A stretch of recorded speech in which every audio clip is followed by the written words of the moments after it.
this morning. Don't know who's in yet. Let's have a look. We're with our new super fast broadband and all that sort of stuff. So, sorry if I miss anybody. I'm just winning back under the chat. Who was first in? Morning, John. First in. Morning, Leroy. Andy. Chris. Barry, morning. Morning, Andy. Morning, Mark. Morning, Peter.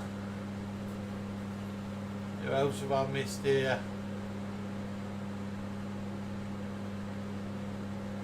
Morning, Colin.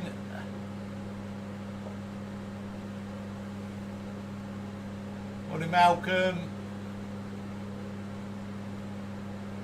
Morning, Fred.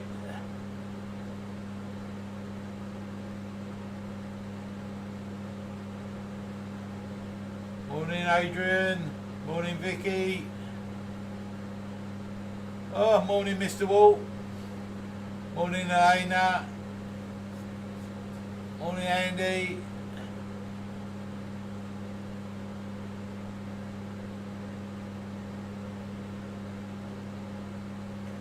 Morning, Stuart. Right, anybody I've missed, I'm sorry. Morning, Bob. Or evening, Bob. Evening, Bob. Let's hope we're all there. Hold on, I'm on the wrong camera. Something's happened there. There we go. The operator, that's what's all happened. Morning, Pat. Been messing around with cameras. The stream should be much clearer. We've compromised with lag time to video. We'll see how it runs. If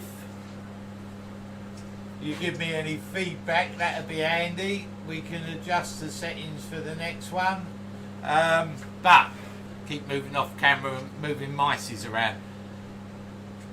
Karen just holds things at me. Joe's he clicks buttons, but Karen don't click buttons, she just holds things. So now I've got the iPad so she can watch what's going on. If I can get into the iPad, that is. Right, now we're just trying to find the stream.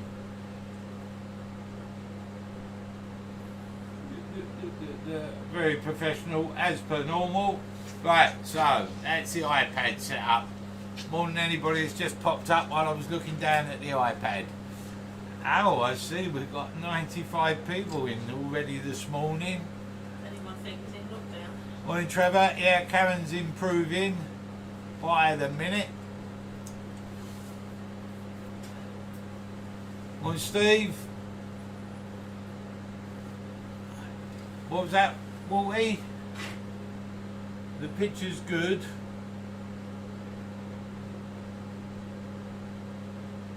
You can't hear me.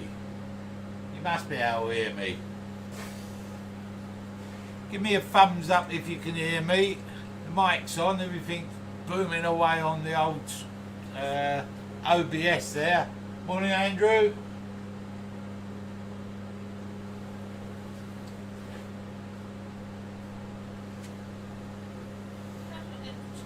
Morning, Gad. Now I'm getting the iPad back again. It's hard work, isn't it? There, there.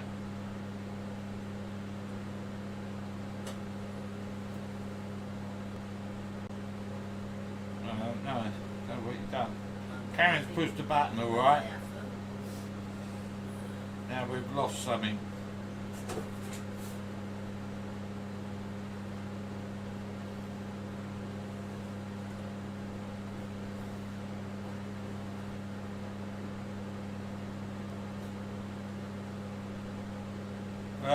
I'm looking down at the iPad, I don't know what we've pushed here. Karen's saying, I haven't touched anything.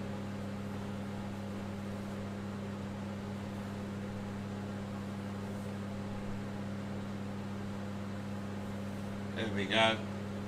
Alright. No, it's not there.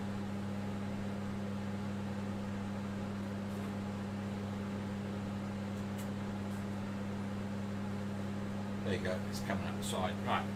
Okay, now we got it sorted out. Right, morning again everybody, morning. Where we at? We're late because I've been pushing buttons with Karen. So, we've got a new broadband set up. We've got 90 odd meg. Morning Mark. So, morning Paul. So it's all good here. So we're going to go back to our big platter turning. So if I just move the camera over, I've rigged up the camera in one way and another way, one way or another, all that sort of stuff. And what we're going to do first of all this morning is face this blank off because it's uneven. So tool rest is set up so it's not catching. And what I've just got to do is make sure that I'm going to come through on centre here. So if I turn my old lathe speed down, get my controller in my side of things, turn it on, turn it up a little bit, then we'll go too mad here, put a little bit of vibration through there. We're about 600. The noise, right, what I've done is I've put extractor fans on everywhere because I've got sand a little bit and I can't get the actual hood of the extractor round. I need about another 3 meters of pipe for this and I haven't got it. I had a look. I've just noticed something. What I could have done is taken me pipe off me planer and rigged that in, but I haven't done that. Let me just stop that. Just want to come round this side. It's been sitting in the chuck.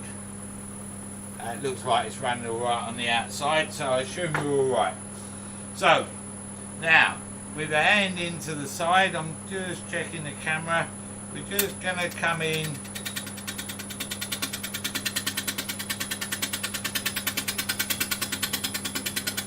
Just travelling straight along the tool rest and knocking down these high spots.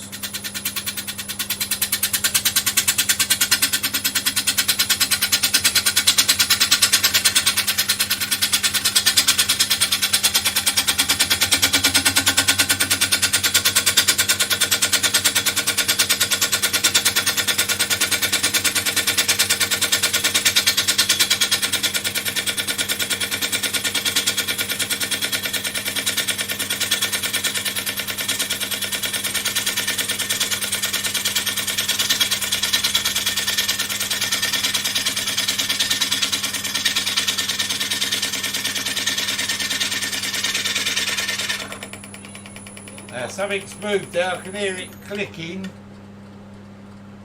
Well, it don't look like it's moved. Something's clicking, and I don't know what. Cat's attacking Karen.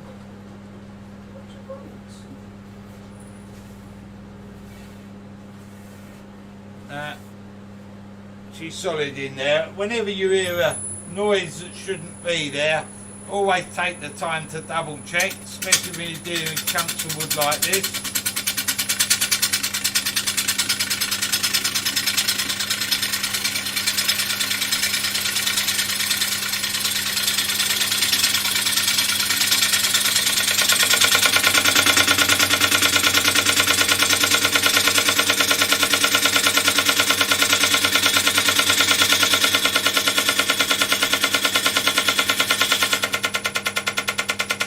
Tool rest has moved. That's what we're in now. Let me just move that around. Oh, I'm tightening that up. It's not that, it's the bottom one. Because I'm on the extension post here, I tightened the top one up and I'm thinking, well, that holds, that's alright. I didn't tighten the bottom one up, so the whole post was moving. Blame the wood turner, we ought to call this. Okay, so back to it. You never know what's going to happen when I've got a gouge in my hand.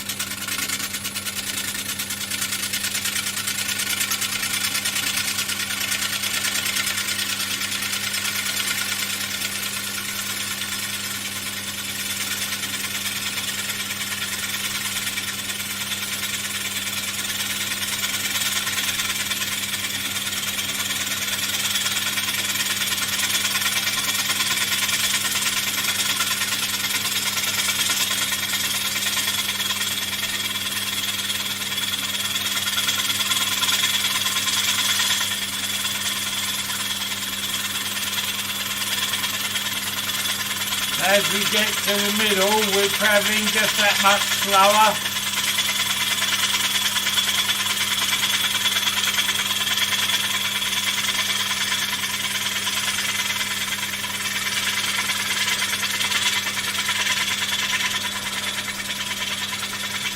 Just raise the handle up as I come into the middle. If I don't raise it up quick enough, this is what happens. I come over centre, so I miss the centre spot. I'll get it next time. Now, I did mess around with the cameras. I don't know if it's that one. That's a bottom shot for you.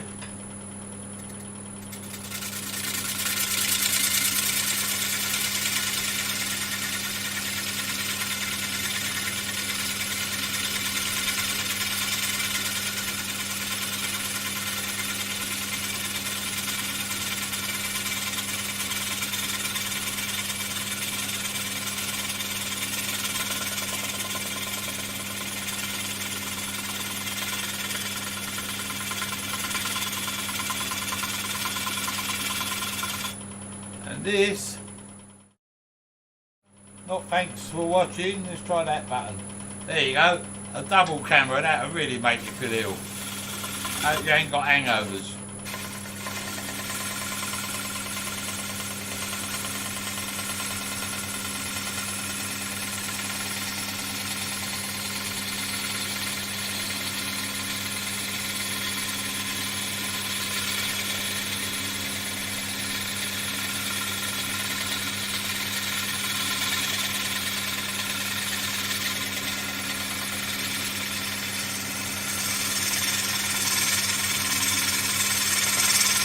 Slowly raise the handle as we travel in.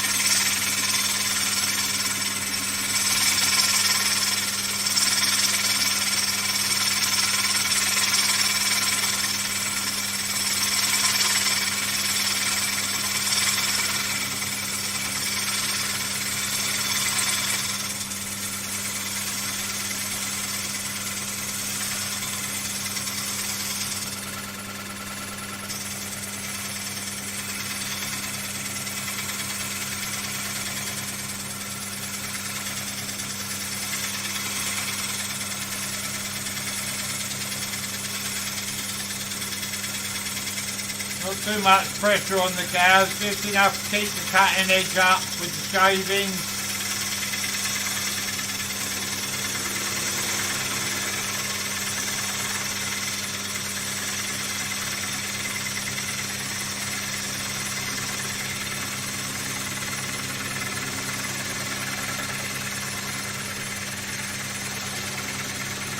Like slow motion turning.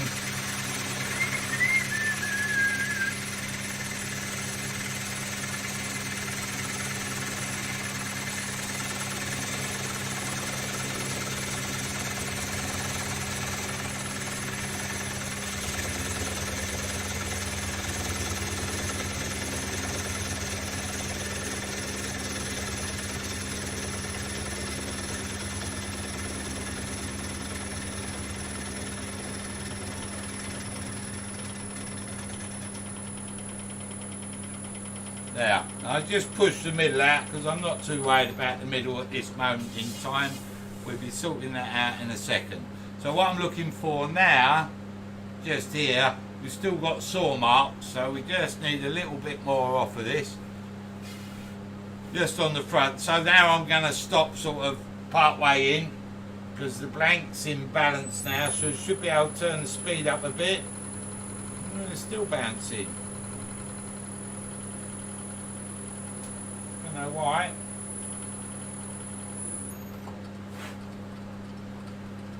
Let's make sure we're all locked down here. Shouldn't be bouncing now really. Leg's solid. Haven't unlocked it. It's all rested solid. We'll put up with a little bit of bounce.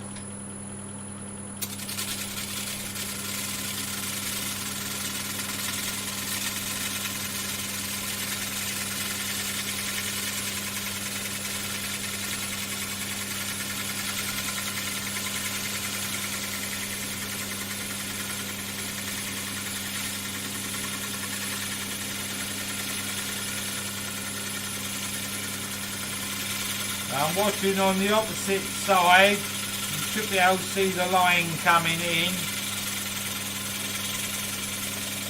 I'm just trying to make this smooth.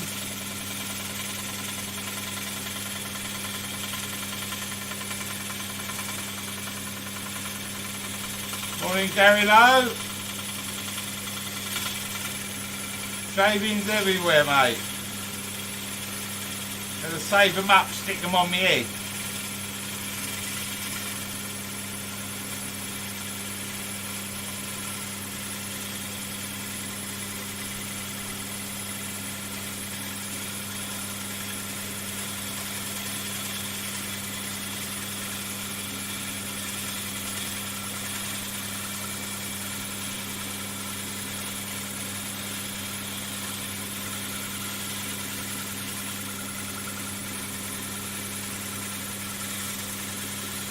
Cheers, Ben. Glad you're enjoying the tool control. I'm trying to read the screen while I'm doing this, so it just takes it forever.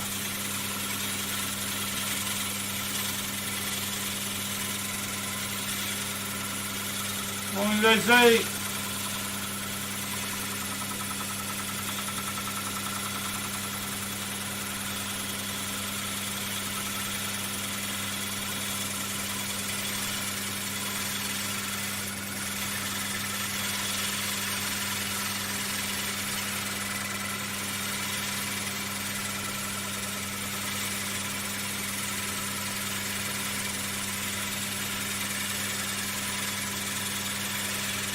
Just letting the bevel rub along the surface.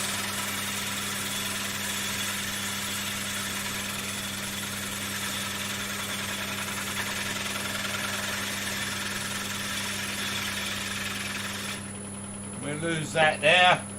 Now we have got nice curly shavings.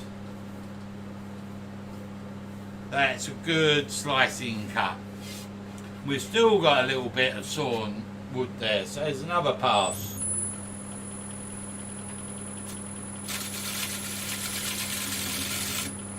Just want to see how much we've got to take off here.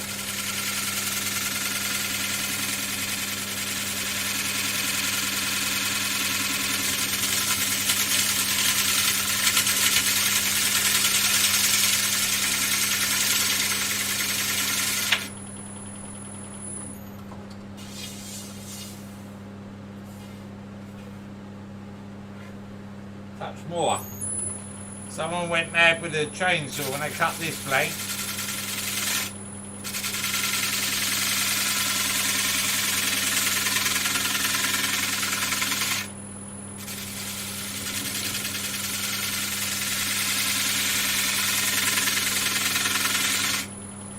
Try that.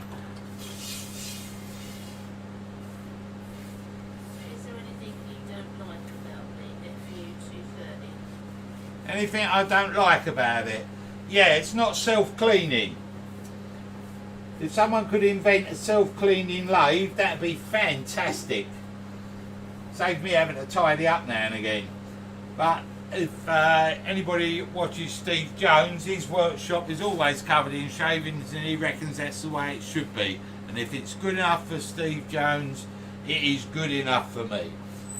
Now the FU-230, I've done outboard on it now, over the bed, and nothing to say I don't like that at all. It's a lovely lathe, runs nice and smooth.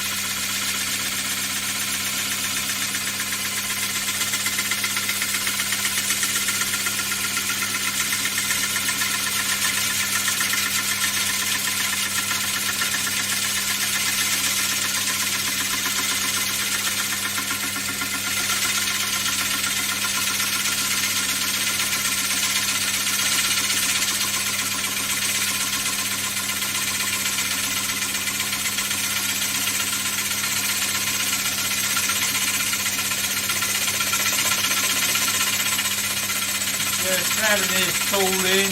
Now you'll be seeing from the camera there's a few ring lines there, so that tool might just be dulling a little bit. So let's get a fresh sharp tool.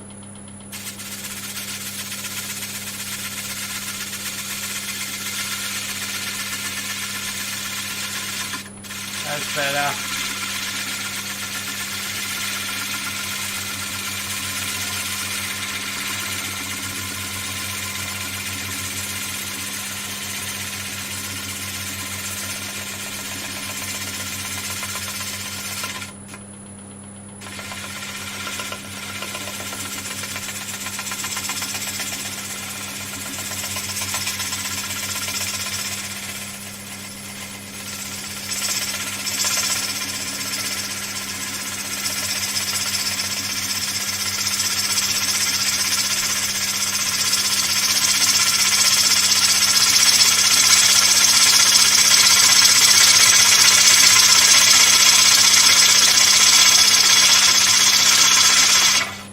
That moved a bit faster there because I pushed it just a tad harder.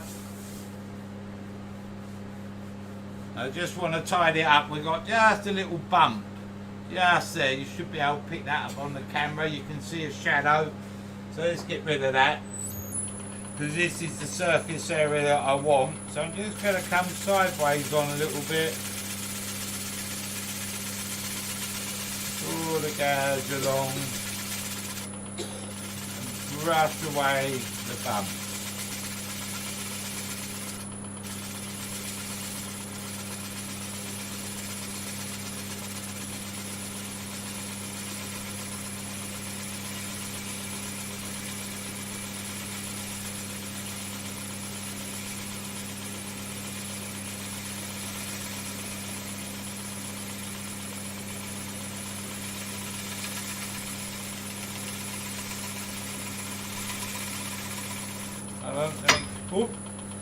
That's what I get for going one-handed.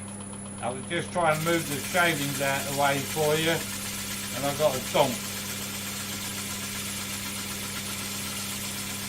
Let's check that in a minute, because I want this smooth, flat, donkless. There's me donk.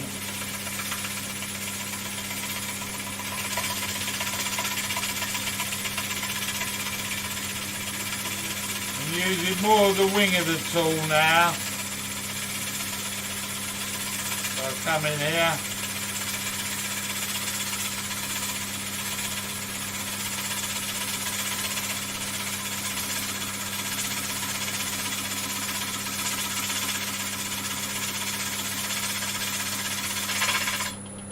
Note to self, do not go one-handed when you're trying to get a flat surface. Now we've got a real dink in there. I don't know if you can pick that up in the camera. Just where we don't want it. So I'm going to have to come back. I don't want to take much off that ring now. Just raise the handle forward. Get that cut up.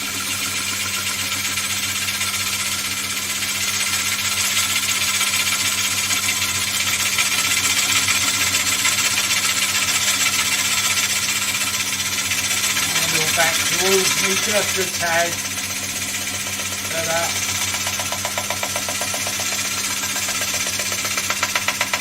Tools into the side.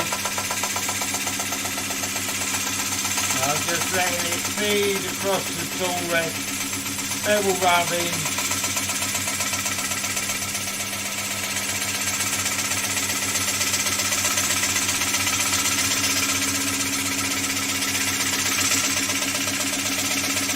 Then we should be donkless.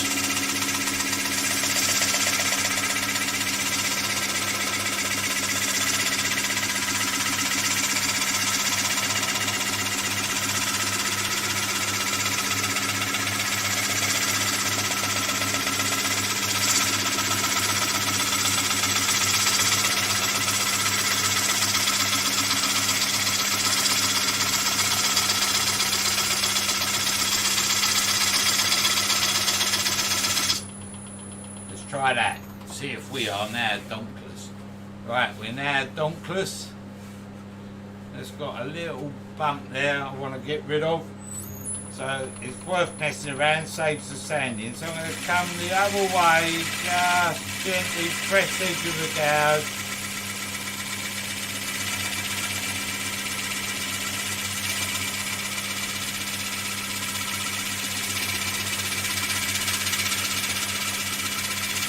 drop the handle down, bit of concentration.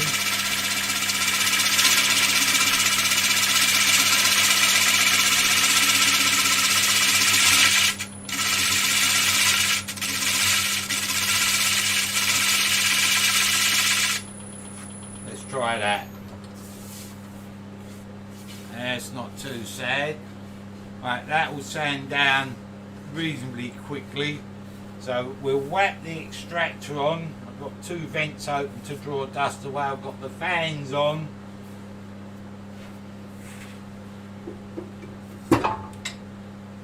Hold on just a second. Oh.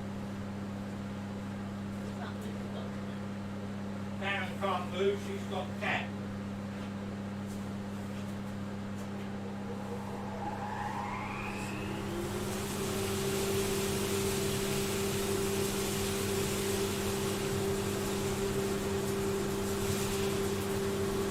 So I've got, let's come back, that one. Right, we've got a long reach sander here. I'm just going to sand in here a bit. I'm not going to go too mad with this, but there will be a bit of dust. You should, realistically, I should have an extractor set up on this opposite side here, draw the dust away from me. But I haven't got that, so I'm going to have to just make this a quick process.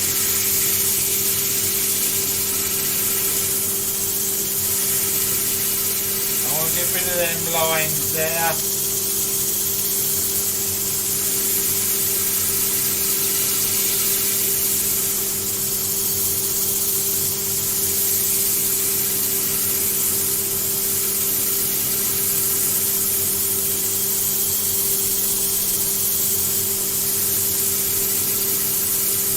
Got the tool into my side and I'm just leaning backwards and forwards, real gentle.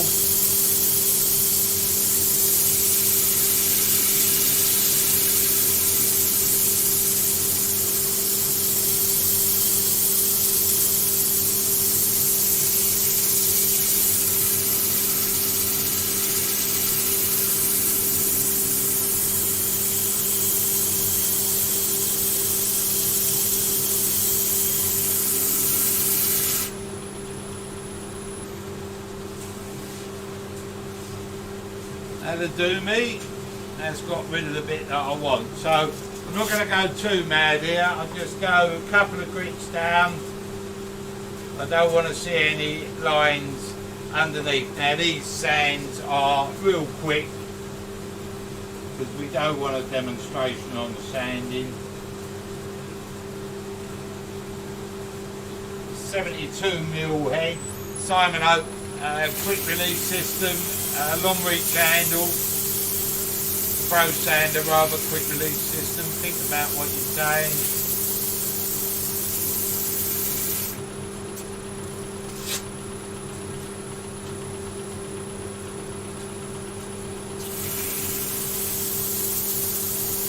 So if you're doing this in your own workshop, make sure you've got extraction or a good dust mask.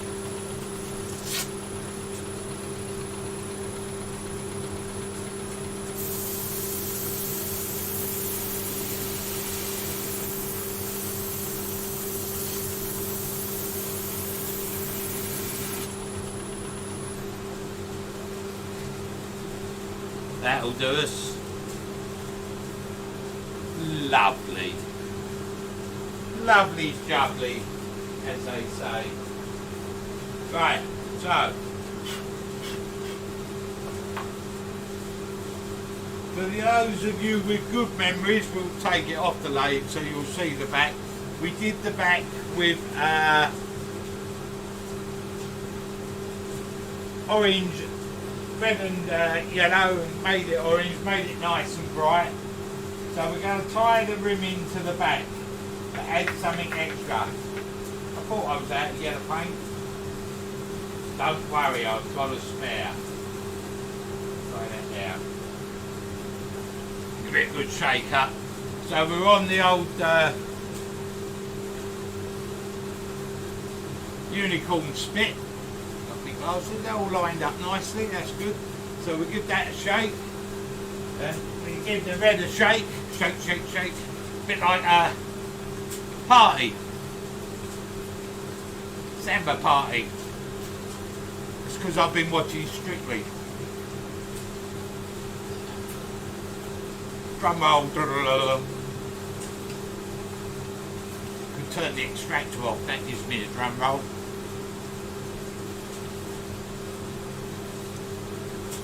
Mike, well, you don't understand. This gun look beautiful.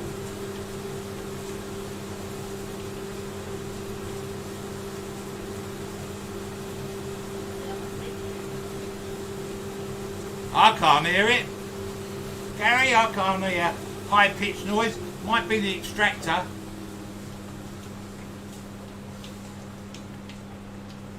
Let's brighten up the mood after we've got into another lockdown. So, oh, it's a new bottle, I haven't taken the cap off. Something else to add to the shavings. There we go.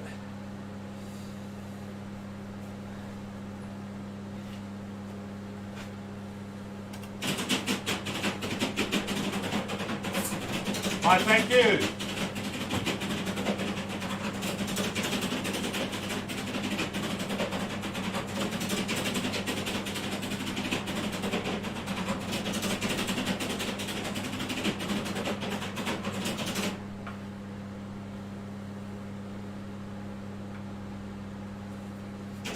Now I've got a clean foam brush.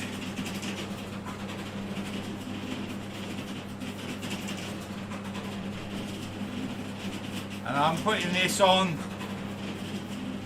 neat. So it's going to be quite thick.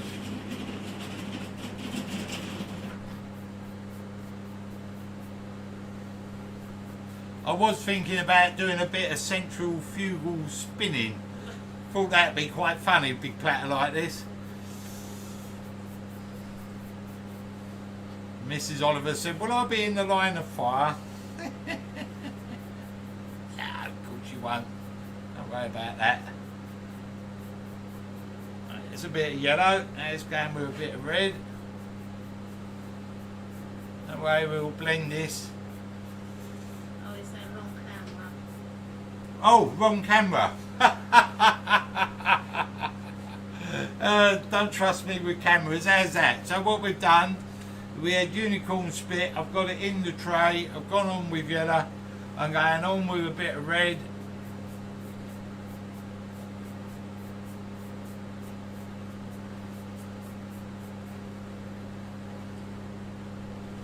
A bit of red in there.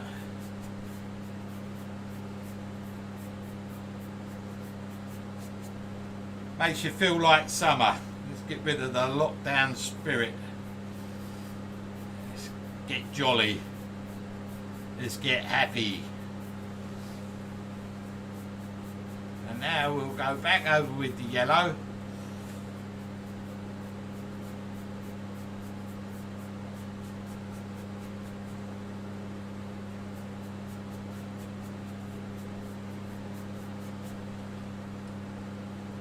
I'm making it up as I go along. I've not done this before, but I think it'll work. If it don't, I'll turn it away and do something else. Make Mike stay, just make it a piece of wood.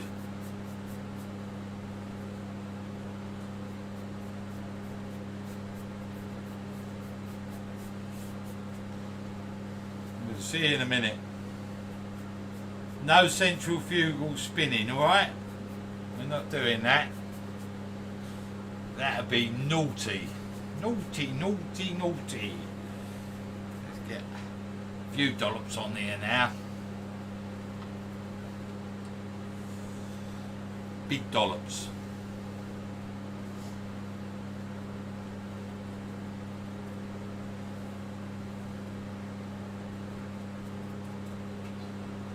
Might need some more paint.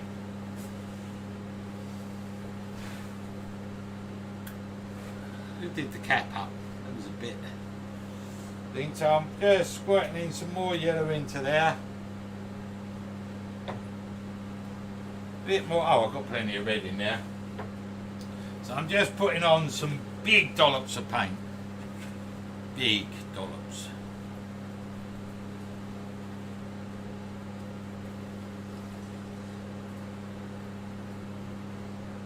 Bit of red. Big dollops.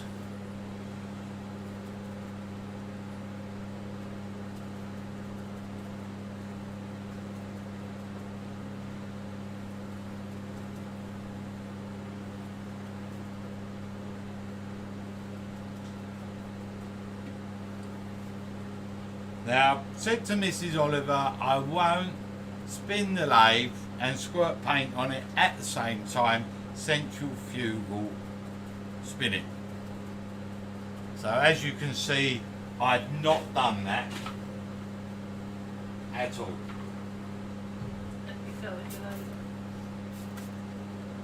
But I didn't say anything about turning it on once we've done it.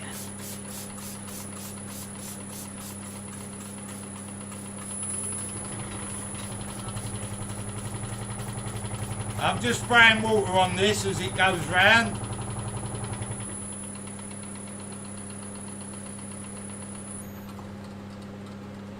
And we should have blended that in a bit. Yeah, that's it. Got a bit of dust on there. Let's get that off of there. Yeah. So it sort of merged it.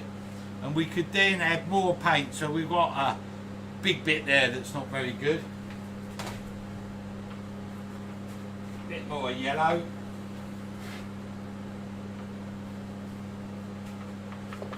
Oh look, there's paint on my lathe. Unbelievable.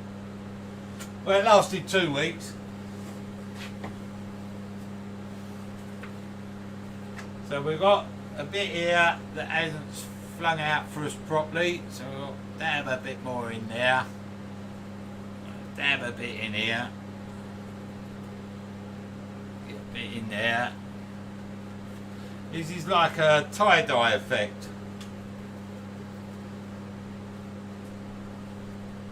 Remember the old tie-dyes? Yeah. So anywhere where we think it's a little bit lacking, we slap some more on.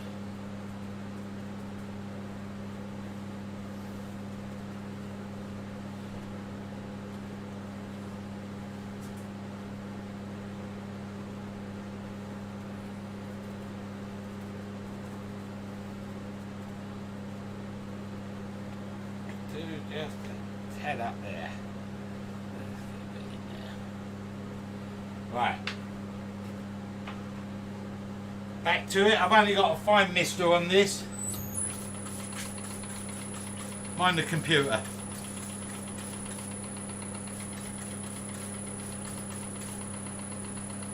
I just want to turn it up a bit. I know she's bouncing.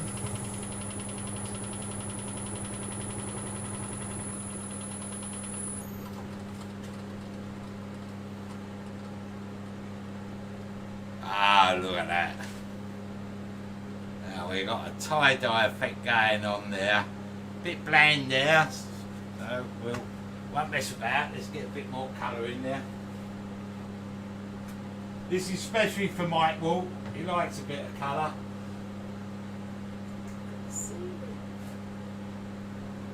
Oh, I'll lift the camera up in a minute. You can see the ceiling. I've decorated the light fittings and everything. So when I see that light spot in there, let's get a bit in there, a bit of yellow in there. I'll try and move the cameras around. Karen's laughing and going, look what you've done. It's a workshop.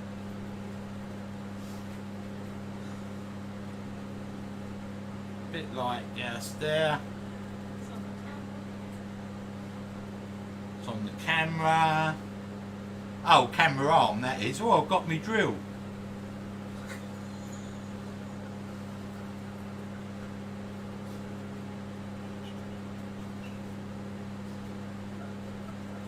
I I'll try and give you a guided tour in a second of the damage.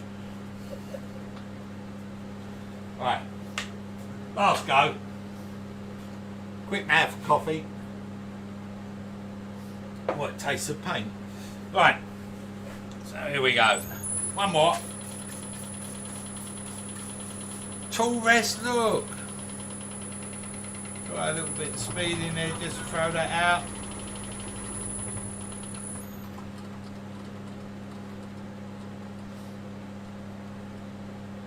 Lovely. That's what I was after. Something like that. That'll do us. So, in good old fashioned style, I come back. Oh, you can see the line of paint across the floor here. See my finger? There's a line of paint where it goes right the way across the floor like that up to the sandblaster in the distance, and it does exactly the same thing the other way. Up the wall, over me tools, across the light, across the ceiling, across the speaker, back down. Now, if I was Stuart, I would have made a great big box to encapsulate it. But I'm not. I like a bit of paint. I've offered to decorate indoors, but I've been turned down. So that's a bit of cloth. I'm just going to try that and dry that off a bit. But I've got it on the tool rest and everything, so... Now this looks like one of my lathes now. Bit covered. Now the only reason I'm trying this off is I don't want to blow this on the paint. And I've got shavings there on the tool rest. Let's get that off. Realistically, when you're doing this, I've said it before, I'll say it again, before you start throwing paint around, clear all the dust down. There. I'll give you a guided tour of the damage Karen's caused in a minute. Right. I'll turn the speed down, turn her on, turn her up a little bit.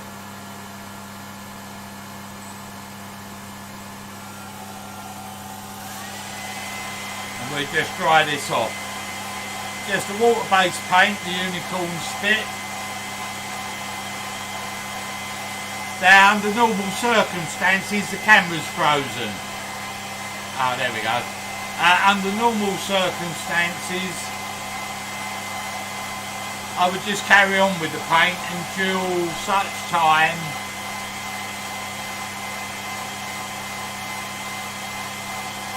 that I was completely satisfied with the surface finish. So I might add more paint and walk away and leave this then for a while.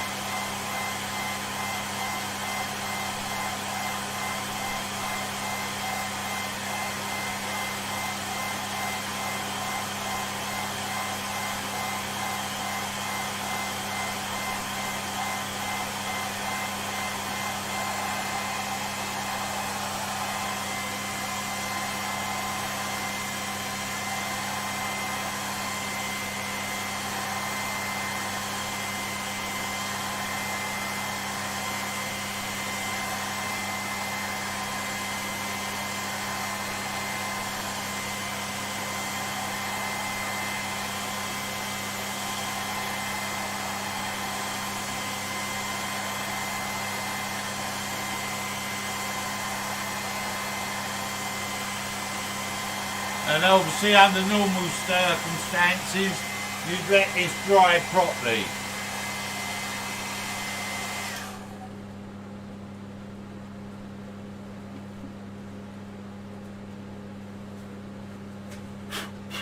So we picked up a bit of dust here, and there's the problem with blowing air around when you're doing something like this. As I said earlier, it's not the end of the world because I can just turn it away. Let's just try and make it look presentable.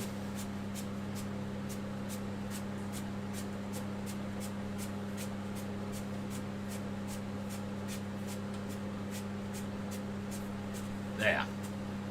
So that's nice and colourful. But we haven't finished there. Oh no. Because what we're going to add now is some of the glitter effect spray from Montano. This one is Dusty Gold. Sounds like the song, doesn't it? Dusty Gold.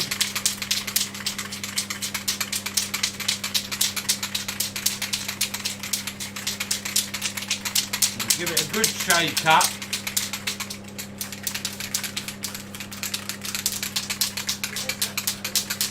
Huh? No, I'll be careful with this one. Karen's saying, do I need to get out of the way and cover behind? And I said, no, I'll be careful with this one. So we're just going to give this a light coat while it's turning slow.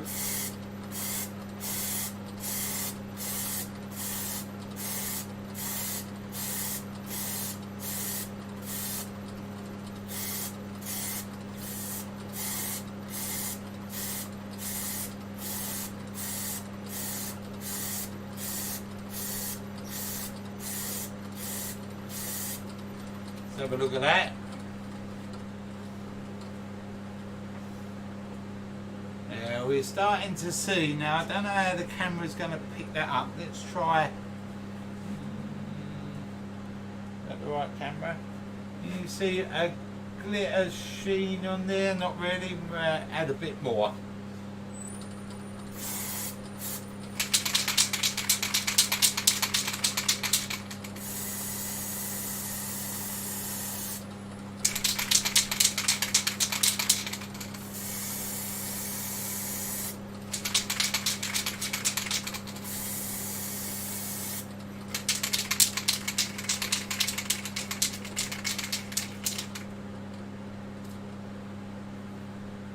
Now I can see here a real glistening of the glitter. You might not be picking that up in the light, so hopefully we can pick that up some more when we take it off the lathe in a bit. Let's just try it like that.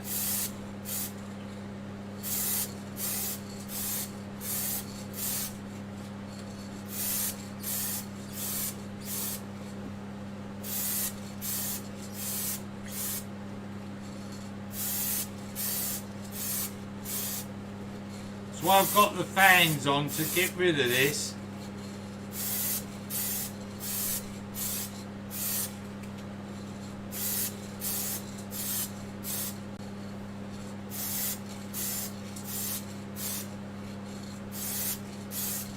And it acts like a lacquer as well. I'm going to try that. Now, I've not tried this drying it with air dryer, so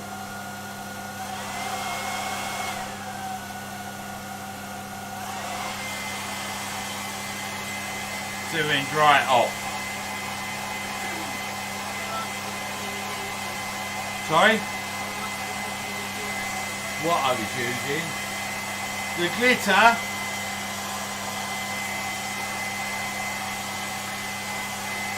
I'm being ambidextrous here, or trying to be. Want that one. Right, the glitter spray is Montana Gold Special Effects, and this one is called Dusty Gold. This is part of the art department we've now set up online. So yeah, before anybody says anything, I'm sort of pushing my glasses look crooked. Must be my nose. I'm using the stuff that I sell, obviously. Yeah, they're really crooked, aren't they? Look. What's going on? Oh. Yeah. Right. It just clicked into place. Oh, you don't want to see me. Let's go back to watching paint dry. Mike Walt's favourite.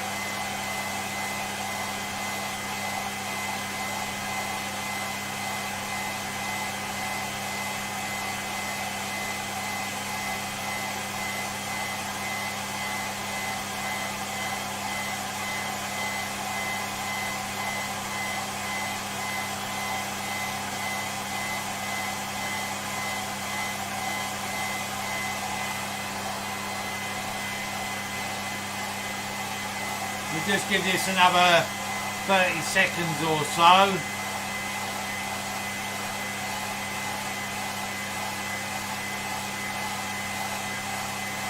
My left ear, I should push it down like that. Perhaps my head ain't level. Nothing unusual there.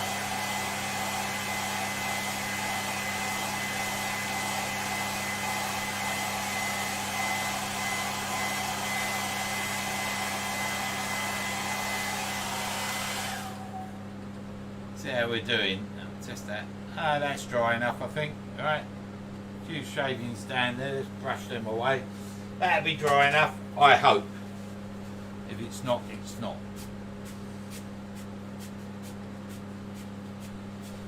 Normal workshop conditions, you would just let this dry naturally and come back to it. So it's a process, but I was just trying it, obviously, for demos. Get it done. Now I can see the glitter on there. I don't know how well you're going to pick this up in a bit, but we'll give it a go. You don't want to go too mad and make it all glitter. It's just so the light reflects on it, which looks quite smart. So let's get to that camera. Let me take you on a little guided tour.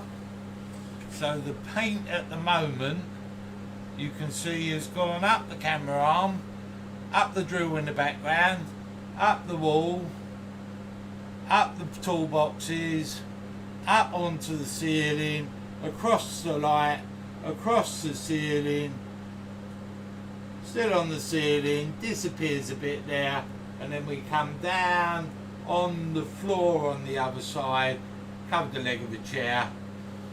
And that's what happened. Oh, look, and I've got me compressor. My little Bambi's covered in paint. The things I do for you guys, let's get that back there. That should give you the picture there. That's our paint. Right, so we're back on the overhead camera. We'll get the tool rest wherever I put that. I put it somewhere safe when I took it out of the way. I can't see it now, it's camouflaged.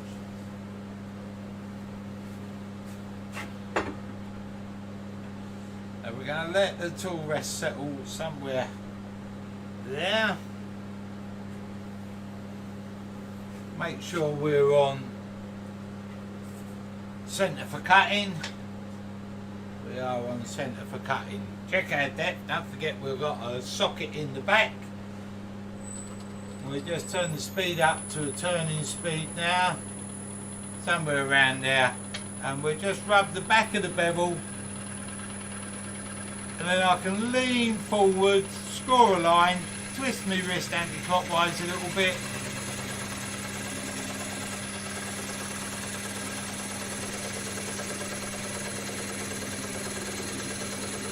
I'm leaning my right hip away from the wood, away from the lathe. And in. Score a line, little twist.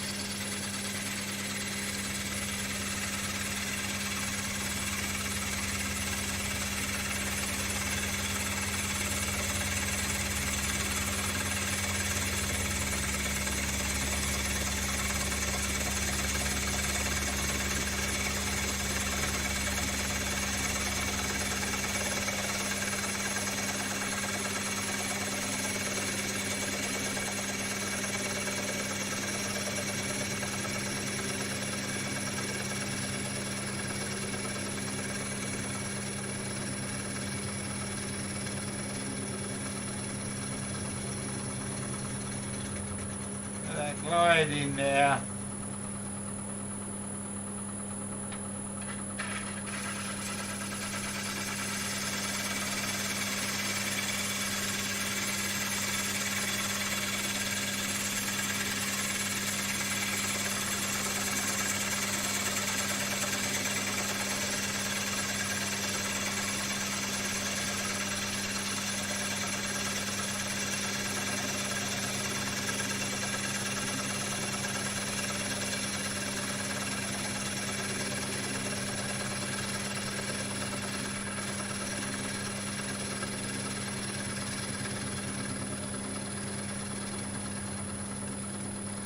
slide into the centre, and then take that away.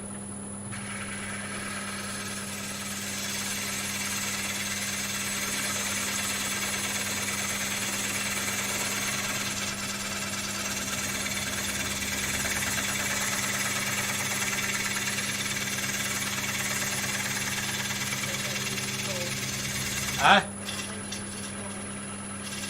Thank you very much, Paul, very kind of you.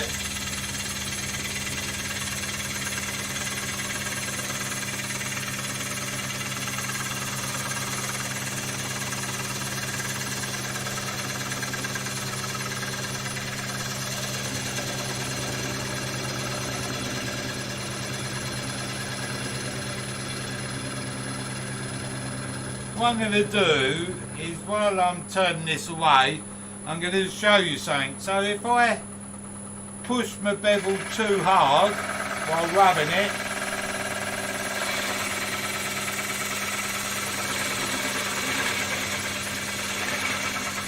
I'm trying to create a common fault.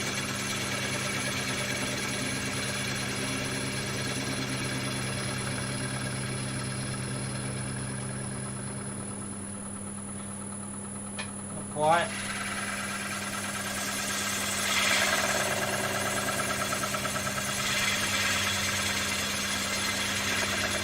I'm really pushing hard against this bevel at the moment.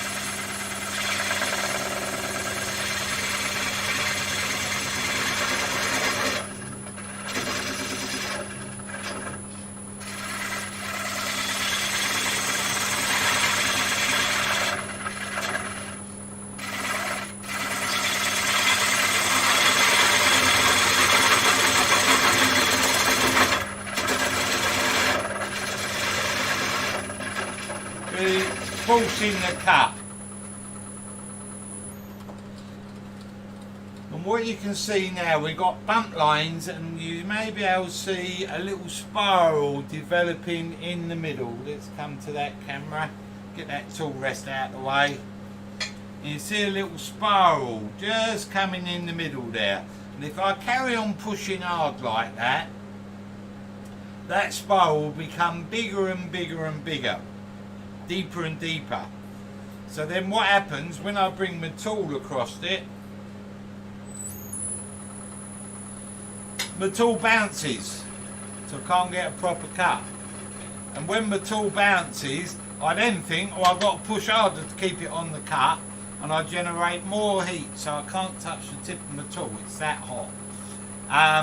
What I need to do to get rid of it is actually get lighter and get my cut on and float my tool.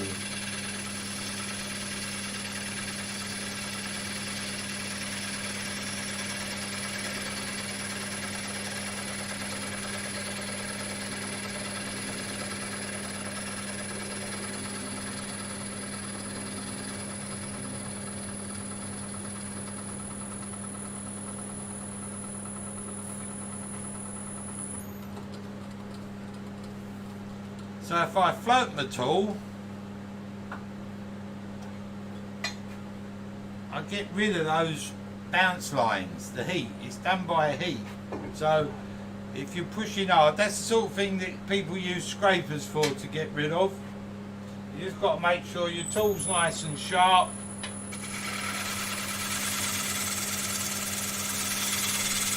Travel at the speed the wood's coming over the cutting edge.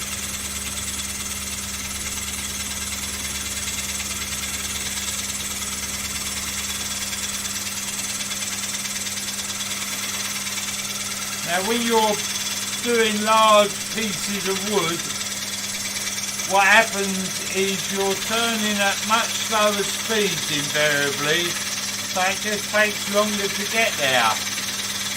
So away you go. If we weren't YouTube living, obviously I'd have my tunes on. Just listen to my music while I'm watching the shavings come off my lathe. What better way to spend your day?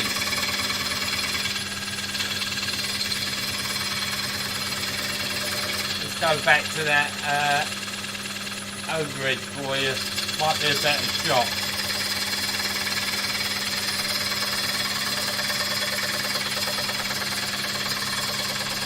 Thank you very much, Adrian. That's kind of you.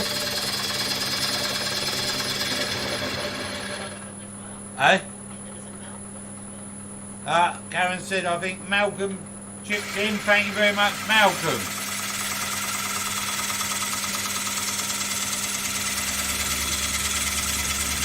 Now that cutter now sounds like it's not cutting as smooth as it could.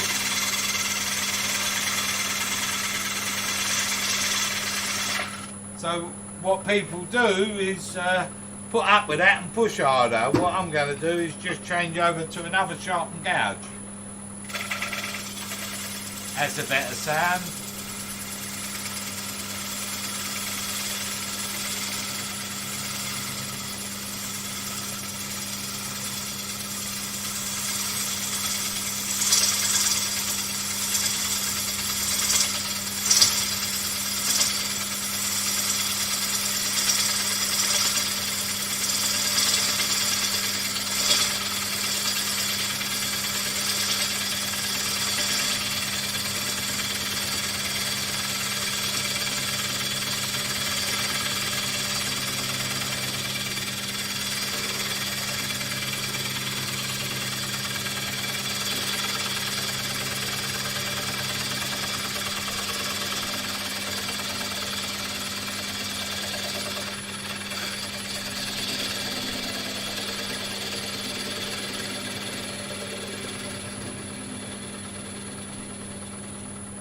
Obviously, the other thing you've got to be wary of when you're turning big pieces of wood is the outside edge. Don't get your arm or anything in the way of it.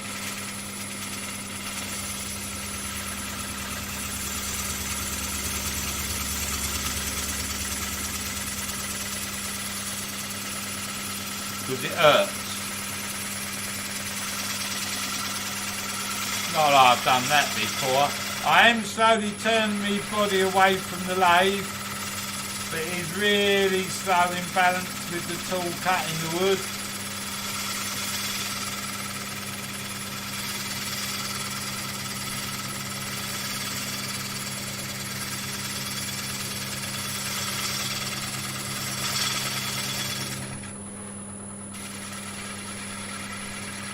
Go in and pick that cut back up.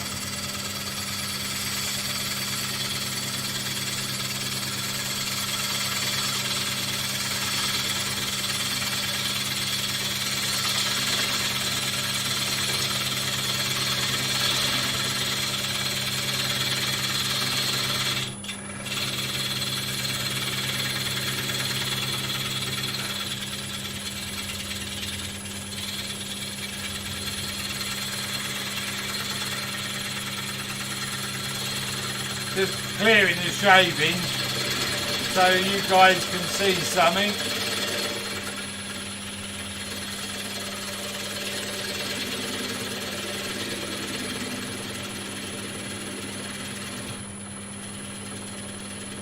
Creep up on the middle, don't force that cut. I think I'll force that cut, I can still pick it up. The tool rest is just a bit low for that tool. So, stop that there. Oh, now I've really got a spiral effect going on. Let's get back to that other camera. Thanks for watching. There. Here you see them spiral rings now. I was pushing that tool, trying to generate those, and that tip's hot. That's what I was trying to do. We've achieved that. I'm just going to freshly sharpen the gouge.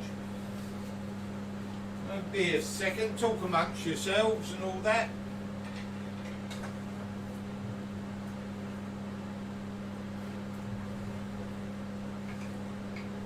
Quick touch into the tool.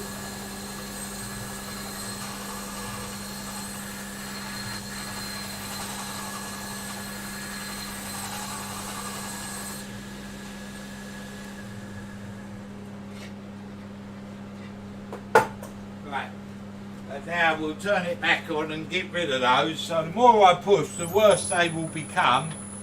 But if I come in with a sharp tool and just float it in,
now you can see the spirals are going. I just want to raise that tool rest a little bit. I've only got a few more cuts here. And we're coming back quite sharply, so it's shallow. It's not going to be a deep bowl.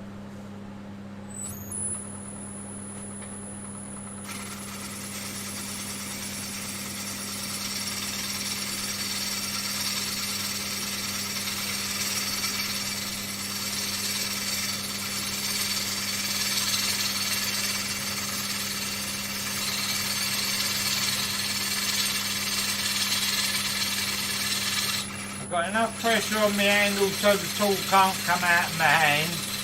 I'm not gripping on for dear life.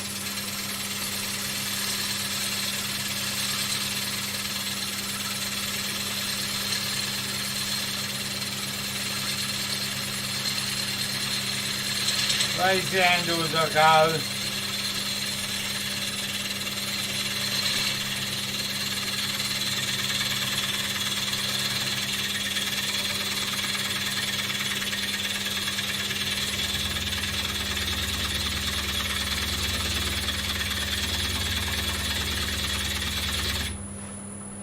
I'm trying to take quite a lot of wood there, so what I'm going to do is break that down.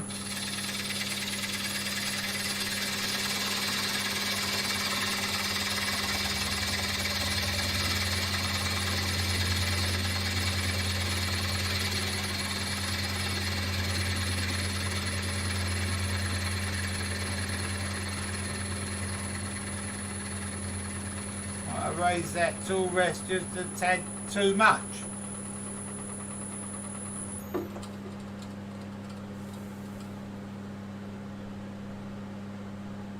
About there, try that.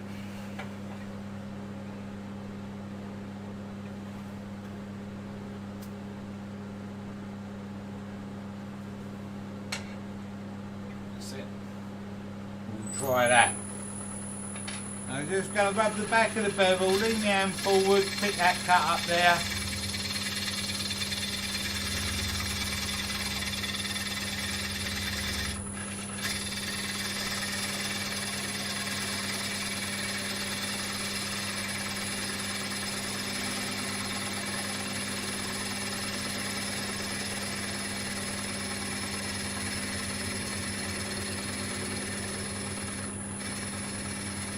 Into the centre, just gently.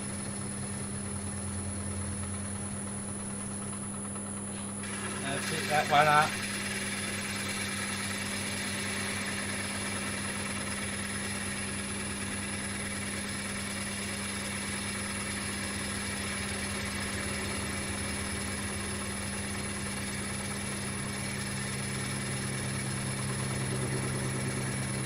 can hear that vibration now. I've just got the bevel too hard on there. That's alright, we'll pick that up in a minute.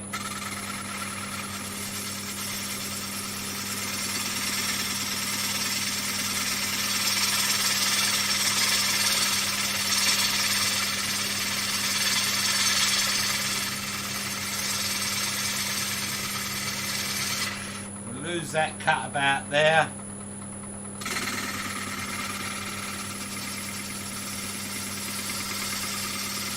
Just trying to make this a nice smooth transitional curve now into the centre.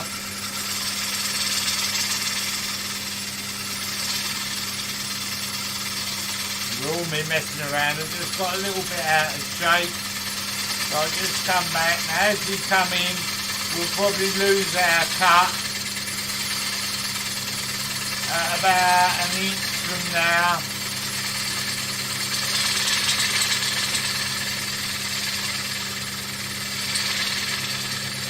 Here, there, we've lost our cut there. Now hopefully this cut we should get somewhere near the middle. So what I'm going to do is just slightly lean forward on that handle.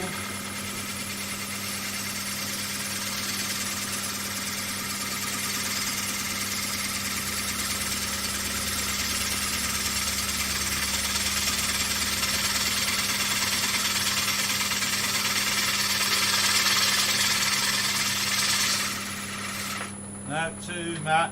Yeah. I just back my hand off a little bit.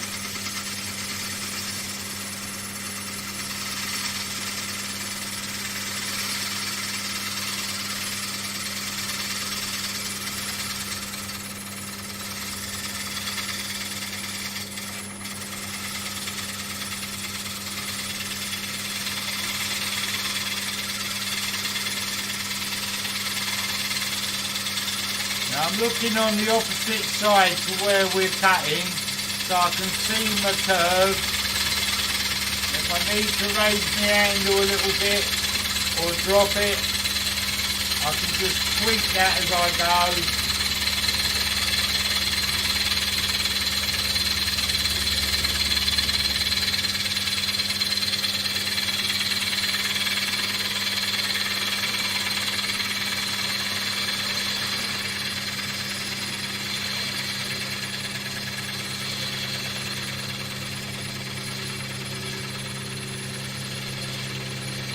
Bit of vibration there.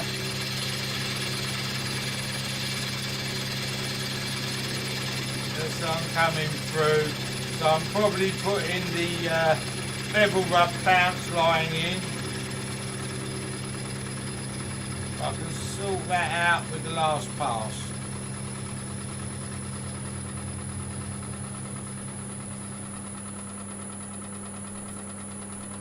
Let's have a look. Yeah, you can see the swirl now.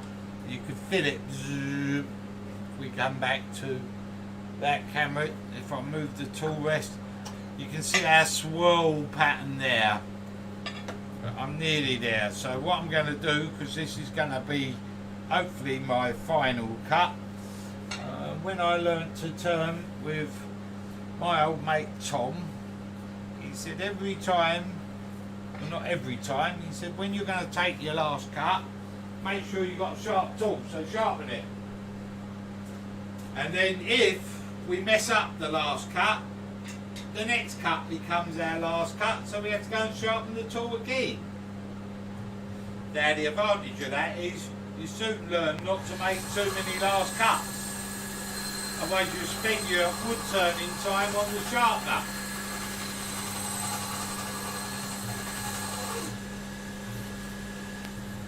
Nice clean fresh edge, and we're just going to try and float this tool around now with no bevel rub or hardly any, and get one transitional curve in there. I definitely don't like having the speed turned up on it, so I'm just going to pick the cut up there.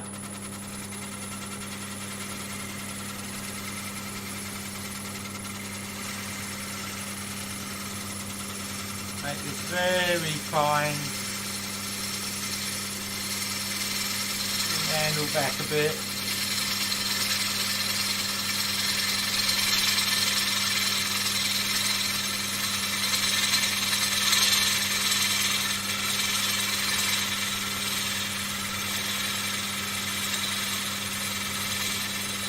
Not a race to centre.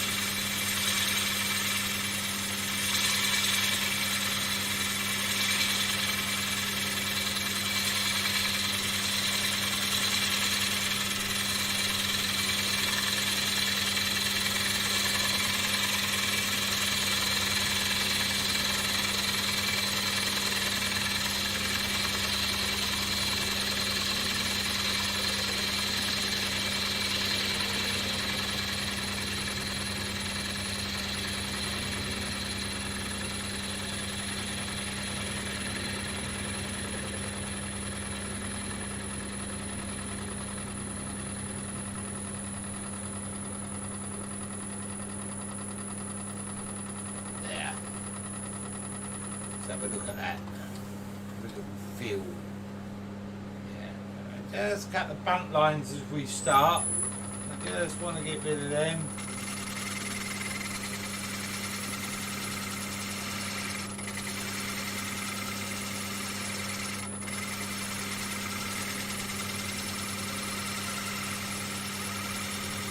It's real fine. So I can eliminate some of the sanding.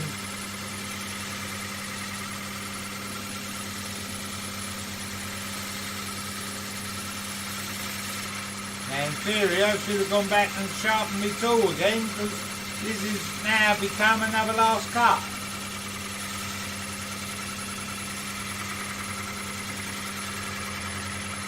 That's it, we've lost that there. Nothing there that won't have a quick sand out. So we're just gonna go back to a quick sand. I'll turn the extractor back on. Hold on a second. Then my remote control's packed up. She can't reach it.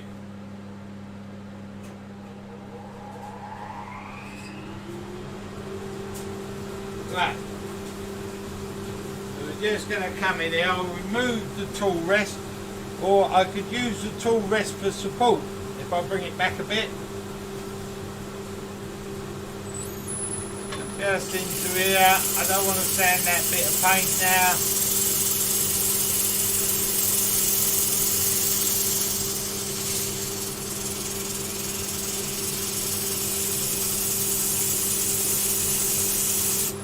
Now I've got a problem there using the tool rest. I need to bring it back off the work a bit.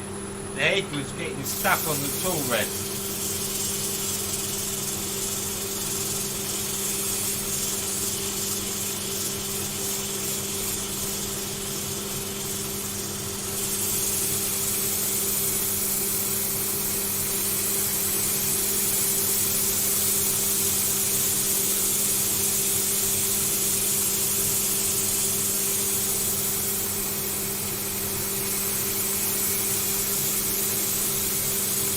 Right.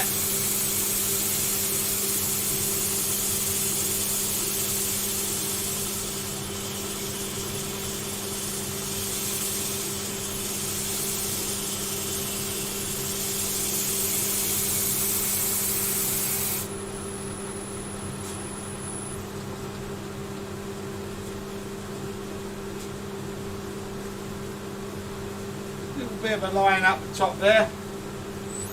Get rid of that.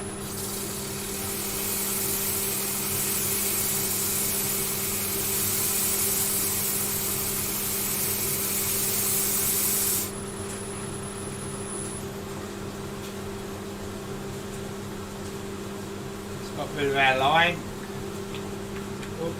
So now I'm just going to whip through quickly through to 240.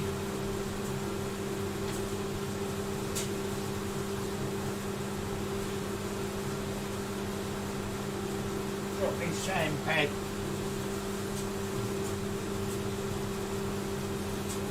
Right. Just a quick sand through here.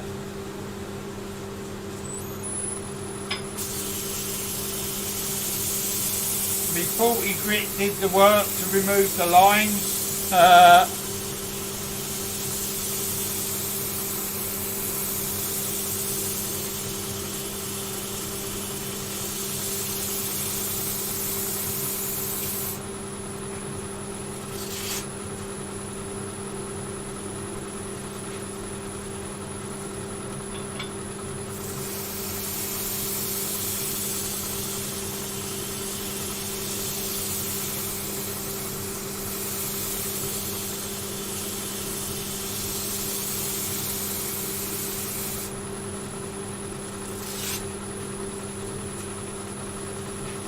Last one.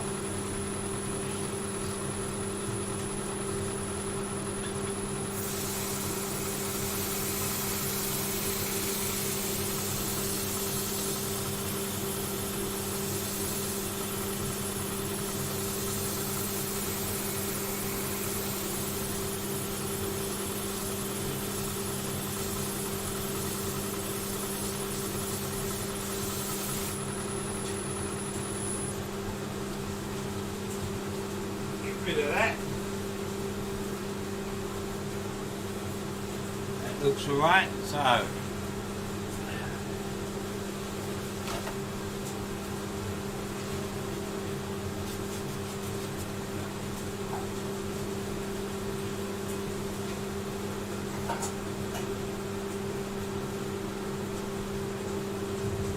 just going to use an airline to clean the dust off. Normally I'd use a tack cloth, but I'm not sure. I think the paint's dry, but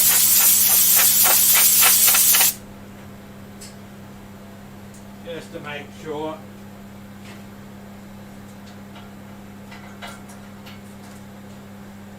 For those of you that are real health and safety on this thing, you shouldn't use an airline in your workshop these days like that, because you're blowing the dust around, which causes more problems. So use a vacuum cleaner. I used an airline. Now just need to get over here to the wax.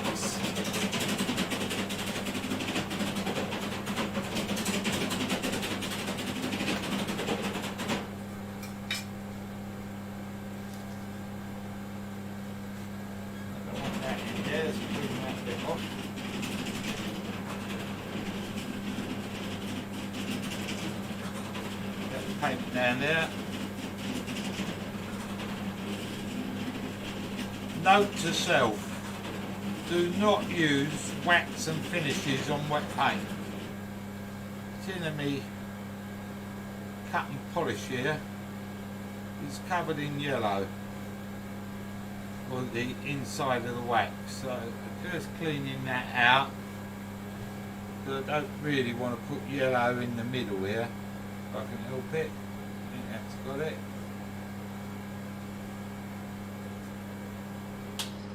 Right. Another bit of paper towel. Let's start again. Let's start again. Here we go. Lovely jubbly.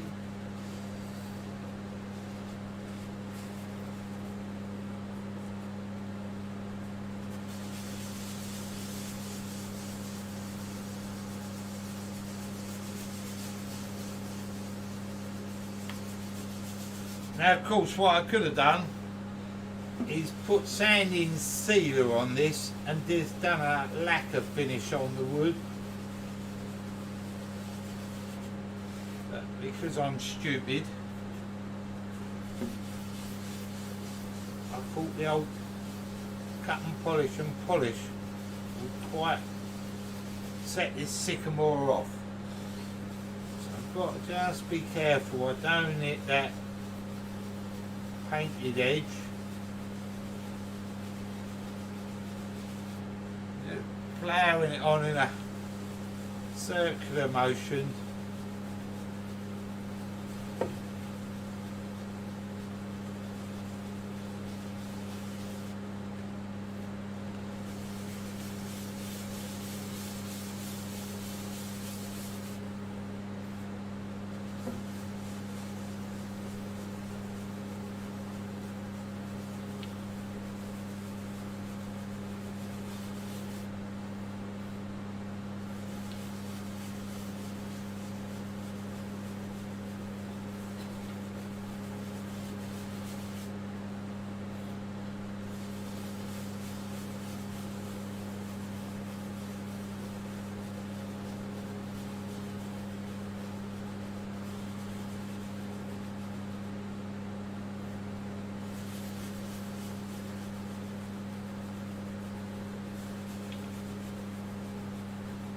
as I work this in, I'm just coming from the inside to out, so I just creep up on this edge so I don't touch the edge.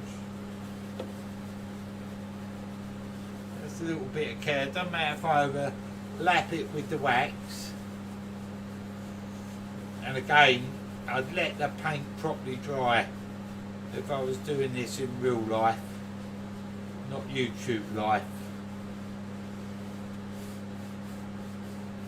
Something like that.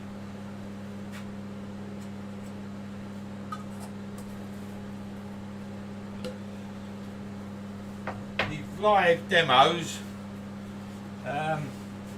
make you change the way you do things a little bit, because obviously it's got to be fairly instant. Yeah. Bring that in there. I'm supporting my wrist, as you can see. Just work this paste in.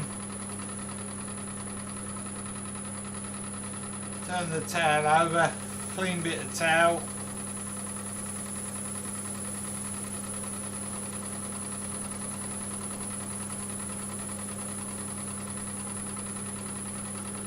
Put a fair amount of pressure on this to work it in.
I've just noticed the clicking, it's coming off my chuck. We was talking about earlier, I think Gary said about it. And I'm standing there doing this and I'm thinking, I can hear it clicking. And it's coming off the old chuck there.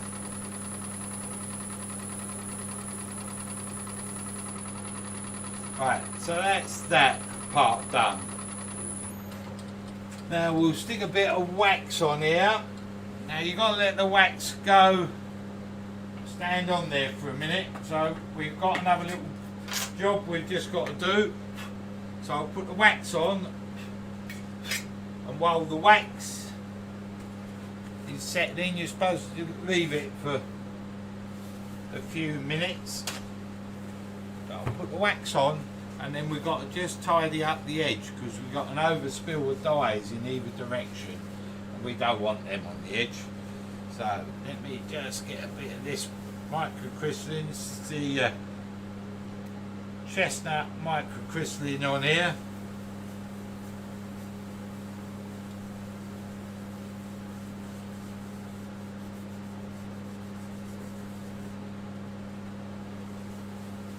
Don't forget, a little is better than a lot. Always put a second coat on if you need to. Just get that round there.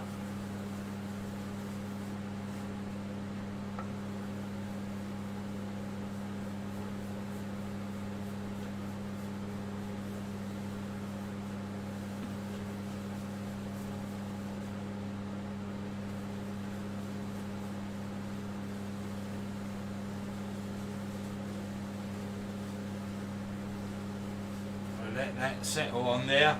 Now we just got to tidy this edge up. Someone's got paint all over it. So what I'm going to do is bring my tool rest out round here. Make sure the edge is over the post.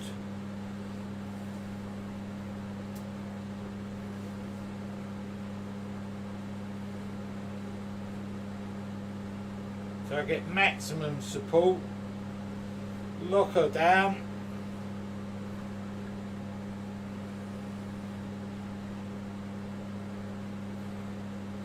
There, all locked down. Turn up around, make sure that we're nowhere near out. I can bring that in a little bit.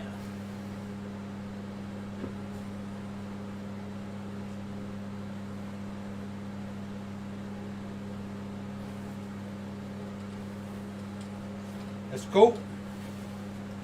So far so good. And then I can turn her on, turn the speed up a little bit, hit the green button.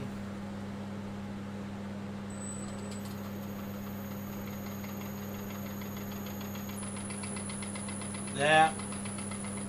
I'm just going to stand here, handle down, very fine cuts. So I don't want to break the edge out. I could come one way than the other so I don't touch the edge.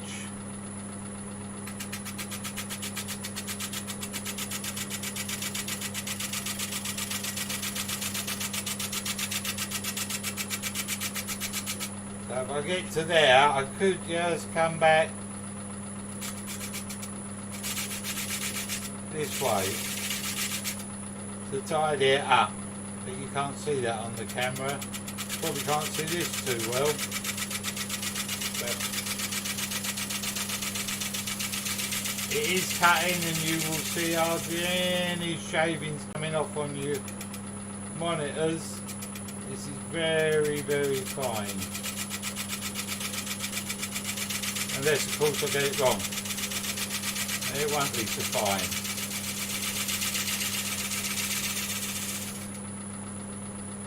Bit of concentration, get this cut up.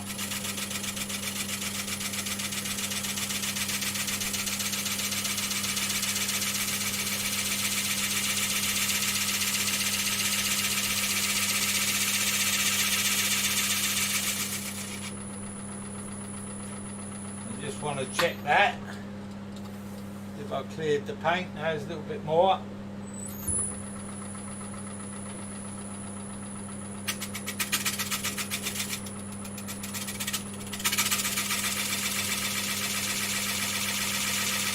Bigger cut there, because I want it just to get down. The water-based side runs into the wood a bit. No pressure as I break out the fibres.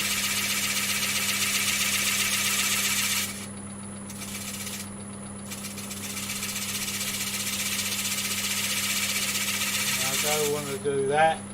So I'm just going to just gently come back the other way.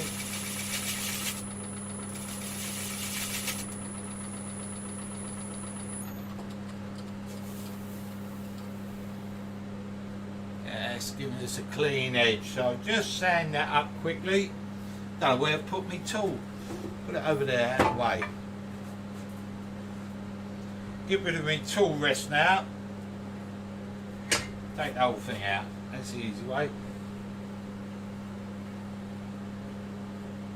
I'm just going to spin this up, clean bit of sandpaper. Thank you very much, Pat, very kind of you. So I don't need to sand this too much, just a little bit.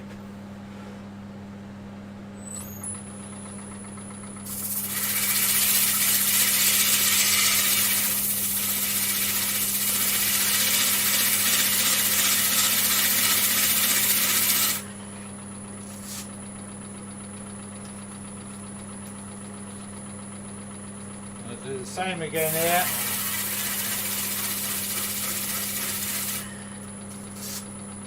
Just a 240.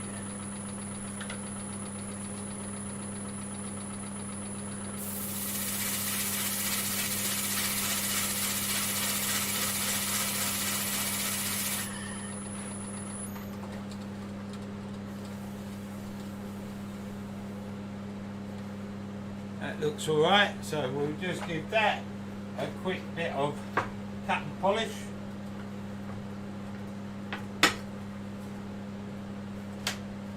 Nearly there, people. Nearly there. I don't want that coming round too much, so I'm just going to wipe this in this edge.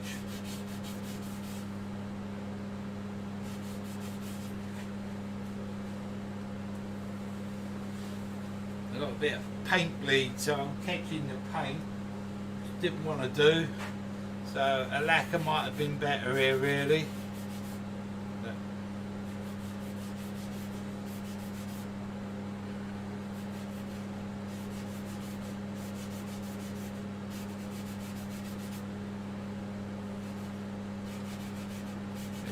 paste around here,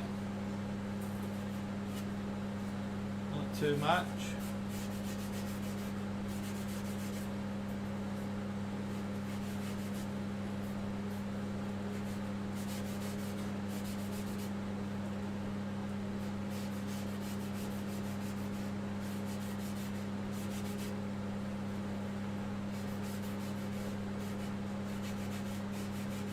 There we go.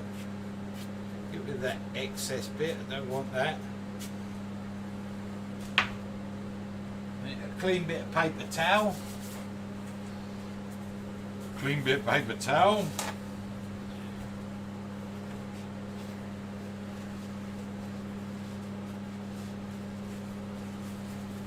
Then I'll lay on. Just give her a buff. It's just catching your outside edge. Just try and do it carefully.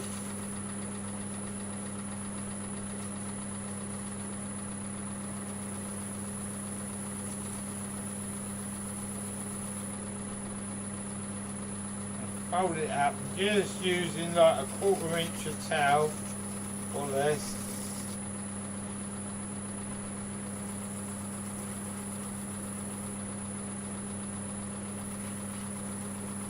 Work that into there.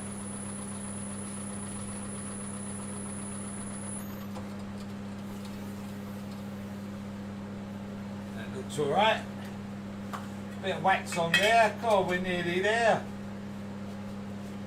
The 2-week demo on how to turn a platter. Bit of wax on here.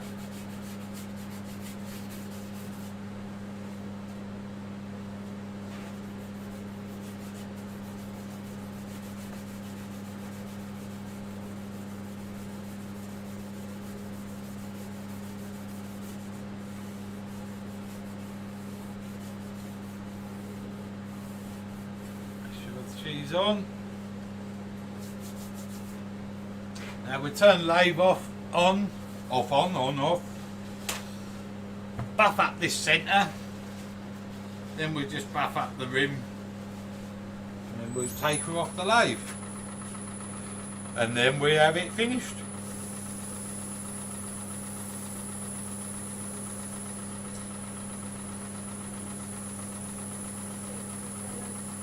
Thank you, Lady H. Very kind of you. I hope you enjoyed your breakfast.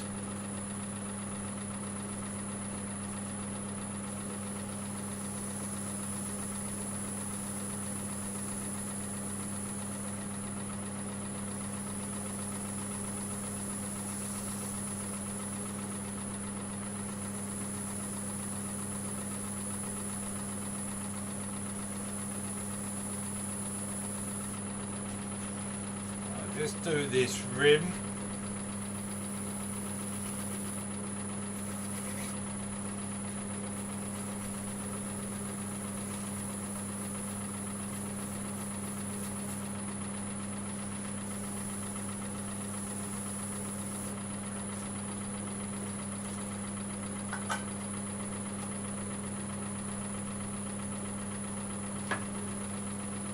Stop the old lathe. Dodge round the camera. Give it them glasses. Come back onto the intro camera for you. I'm going to try and move this around so you can see the glitter effect.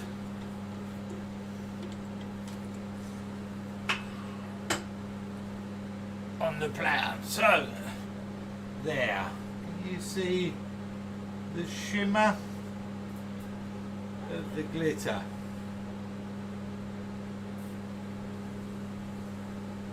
Should be able to see that. I can see it on my screen, so hopefully you can see it in yours. If I bring it back here, there is our sunshine platter. Want to put us in a lockdown? Well, we're going to say bright and cheerful. The underside, the overside, and with it sitting like this, you can't really get that. You get a real glittery glaze to the paint. Let me. Now, cameras and lighting, but you can see it if I do that. So that's our sunshine platter. Very shallow, nice centerpiece. That'll adorn our Christmas table because we're having a Karen, Ed and Joe Christmas. Yeah, the colours on the underside and the rim. So a bit of wood for Mike Walt so he can see wood, so he's happy again. There we go. So I hope you've enjoyed that. I'm going to put that down now. I'll stick some pictures up later. I've got to find somewhere to put it. You can't believe I haven't got any space in here. Full of clutter. Hold on.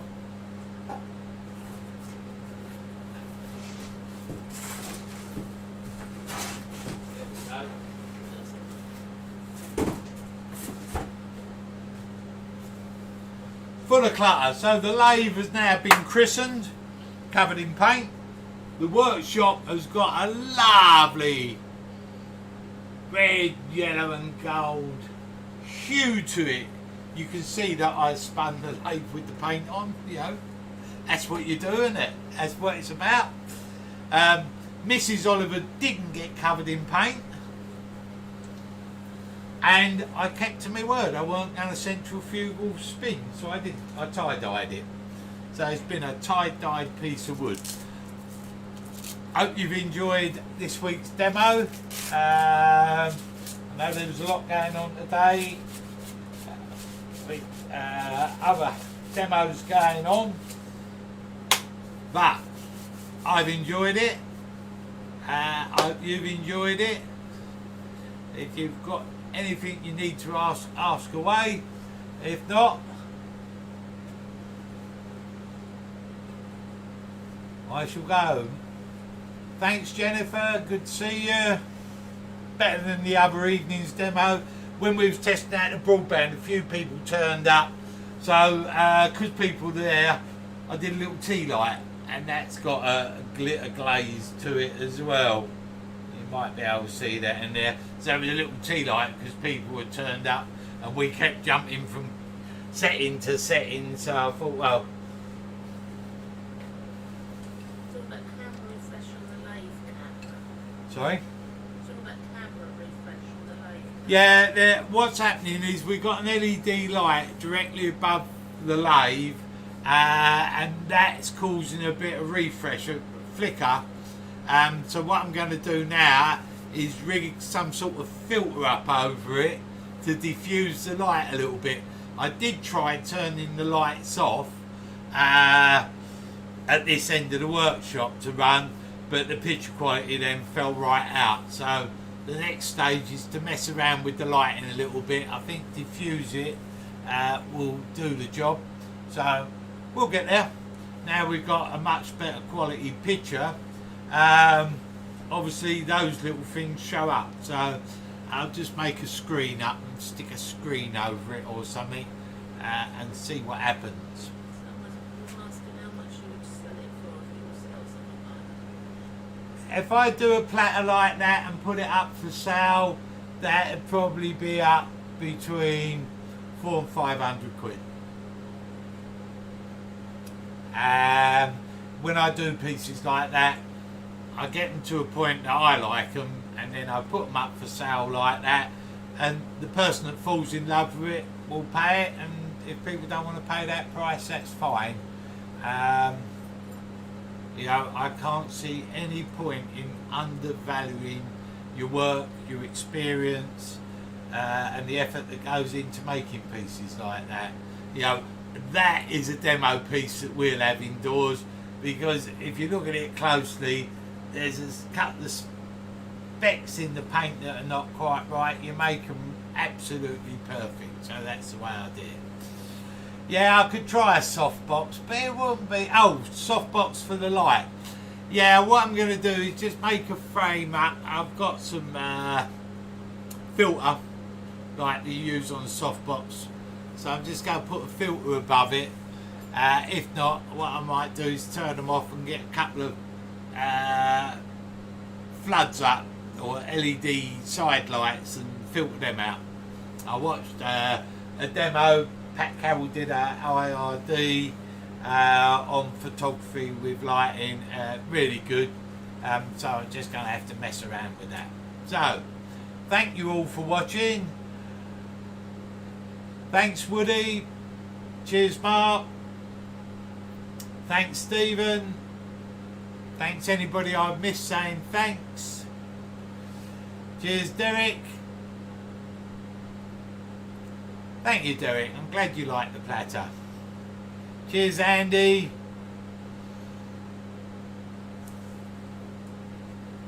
Mike Walk's still awake. I would have thought he'd dozed off by now.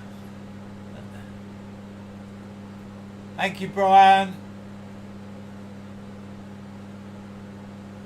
Cheers, Paul.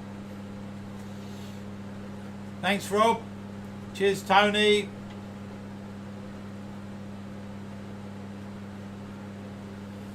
Cheers, Mike.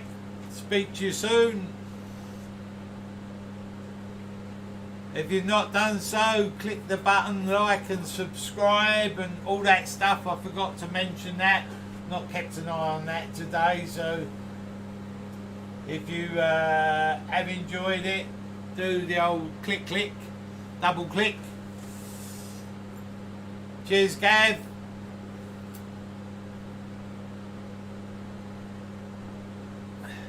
Thanks, Pat. Cheers, Keith. Thank you, Dennis. Thanks, Robert. Thanks, Leroy. I know you was up early. What is it now with you? 4:30, 5:30, 6:30, something like that. Cheers, Steve. Cheers, Terry. Thanks, Ivor. Yeah, hit the thumbs up if you've enjoyed yourselves. Ah, Michael Stratton, good morning.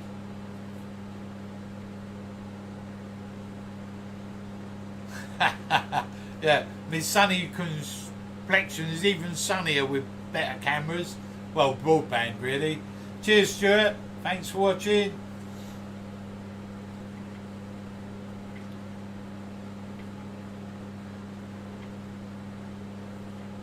Right, people, I am going to disappear.